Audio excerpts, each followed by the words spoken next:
Vi um estudo divulgado pelo Schoenfeld indicando que um off mais calórico gerava maior ganho que um off mais controlado. O que você pensa sobre isso? Então, o off é o que acontece. Primeira coisa, quando a gente faz um off controlado, vamos colocar assim, a gente tem que entender o seguinte: muitas vezes esse indivíduo ele não faz alguns estímulos que podem ser interessantes, como refeed, talvez que justificam muitas vezes num final de semana esse indivíduo comer um pouco mais, ele fica em déficit calórico durante a semana, mas no final de semana ele aumenta um pouco mais o consumo energético. Mas se você for pensar do percentual de déficit calórico, ao invés dele fazer um déficit calórico, por exemplo, de 25% de segunda a sexta, ele faz de 35% de segunda a sexta e ele aumenta esse déficit calórico em 10%. Então, ou seja, ele chega para o final de semana com uma reserva de déficit calórico de 50%.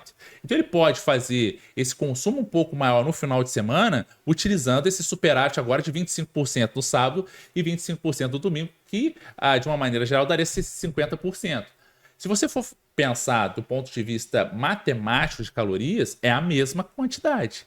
Mas do ponto de vista, por exemplo, de sensibilidade hormonal, até mesmo atribuída à insulina, que é o que os autores acreditam, que fazer esse refeed no final de semana pode auxiliar por uma via até mesmo de sensibilidade hormonal a ter um pouco maior de ganho em relação à massa magra. Então, entre aspas, fazer um book que no final de semana você consome um pouco mais de calorias, mas dentro do que você traçou na semana, poderia justificar, sim, ganhos adicionais. É importante a gente entender que todo booking, como a gente está fazendo superávit calórico, naturalmente há uma chance dessa insulina não estar tão bem sensível. Ou seja, ela já começar a ficar uma quantidade um pouco maior e isso pode reduzir a efetividade da queima de gordura. Não, a efetividade não, a sensibilidade da queima de gordura. Então, quando a gente está comparando dois bookings, ou seja, dois superávites calóricos, um mais agressivo e um mais solto,